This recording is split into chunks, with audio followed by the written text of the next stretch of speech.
Барлықтарыңызға сәлем, менің дамытушы ойындар арнама қош келдіңіздер. Видеоны соңына дейін көріп, пікірлеріңізді білдіріп, тіркеліп кетуді ұмытпаңыздар. Бүгін біздің арнада балабақша балаларына арналған ойын, яғни сандарды рет-ретімен санап үйрену. Бұл қарапайым ойынның атауы санау үйлері.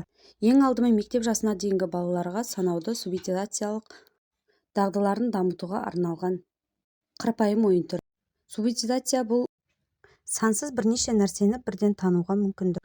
Бұл олардың сандық сезімін жақсартатын маңызды ерте санау дағдысы. Яғни сандарды әртүрлі тәсілдермен бейнелеу. Бұл 3 жастан 5 жасқа дейінгі балаларға арналған. 3 жастағы балаға 1-ден 4-ке дейін санды қолданыңыз. Егер балаңыз сандарды рет-ретімен санай алмаса, есте сақтай алмаса, сандарды жазумен білмесе, осы әдісті бастаңыз.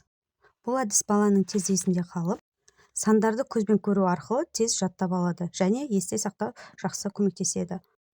Балаларды санауға үйретудің 2 бағыты бар. Біріншісі үлкен және кіші жиынтық ажыратып, олардың элементтерін санап үйрену негізі болып табылады. Екінші санау процесінің өзі. Өте қарапайым ойын түрі балаларға жағымды көңіл-күй сыйлайды. Балалар жалықпайды, сандарды тез есте сақтап, қабылдап алады. Сіздер де балаларыңызға жасап көрулеріңізді ұсынамын. Видеомды соңына дейін көргендеріңізге рахмет. Баланың ең білімді болуы ең маңызды адам ол анасы, ал ең көп әсер ететін адам ол әкесі болып. Сіздермен болған дамытушы ойындар арнасы. Егер видео сіздерге ұнап жатса, пікірлеріңізді қалдырып кетсеңіздер болады. Және тіркеліп кетулеріңізді ұмытпаңыздар.